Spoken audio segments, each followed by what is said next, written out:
We are making 2-ingredient pumpkin scones. So I have some gluten-free self-rising flour and some pumpkin puree in a bowl. And now we're gonna add just a few added extras that are optional. You don't have to add them, but I'm gonna add them for a little bit of extra flavor. So I'm adding some pumpkin pie spice, probably about a teaspoon or so, maybe a half teaspoon.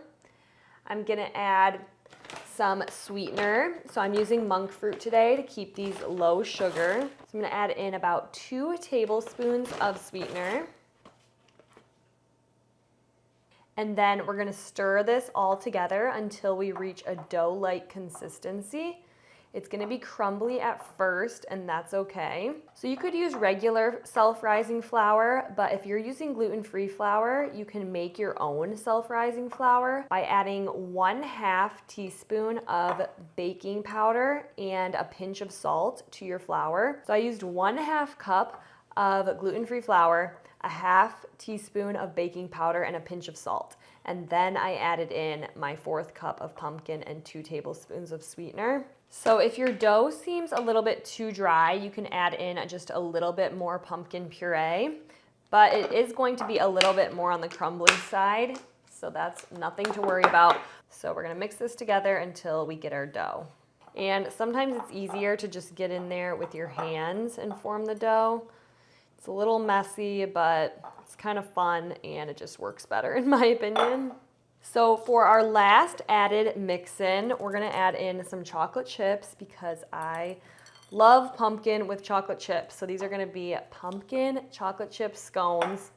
Like I said, the base is 2 ingredients, but then we added in some fun extra add-ins like the pumpkin pie spice, the sweetener, and our chocolate chips. So this looks good.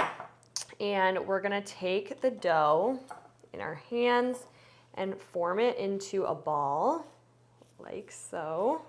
Then I'm just gonna set this bowl aside and I'm just gonna place our dough ball right onto the counter and I'm gonna kind of slightly flatten it. The dough is a little bit sticky, that's all right. So these are gonna be mini chocolate chip pumpkin scones. So now I'm just gonna carefully slice this into 4 pieces, or into 4 scones, I should say. And then I'm gonna grab my baking sheet that is lined with parchment paper, and we're just gonna transfer these right onto our parchment paper lined tray. Here's 1, 2. These are so cute. You know the petite scones at Starbucks? That's kind of what it's reminding me of.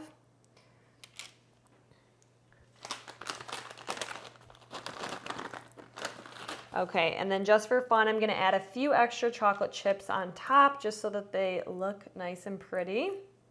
Okay, and these are all good to go into the oven. My oven is preheated at 350. I think I'm gonna bake them about 15 minutes, but I'll keep a good eye on them and I'll let you know once they're done baking. All right, our scones are going into the oven. All right, I just took the pumpkin scones. They were in the oven for about 15 minutes. So I'm excited to try them out. Those chocolate chips look so good. So let's do it. Let's actually break one in half to kind of see what that inside texture is. Okay, that actually looks really good. I feel like the outside of these scones looks a little bit dry, and I'm wondering if that's just because of the gluten-free flour, but that actually looks really good. So let's do a taste test.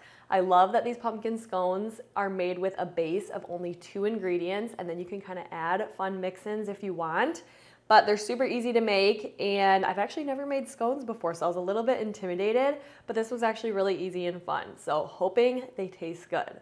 So let's try it. Okay, the texture is even better than I was thinking. It is perfect. So these were definitely a win. I was a little bit worried, but these are so good. They'd be delicious with coffee. Let me know if you'll try these super easy pumpkin scones.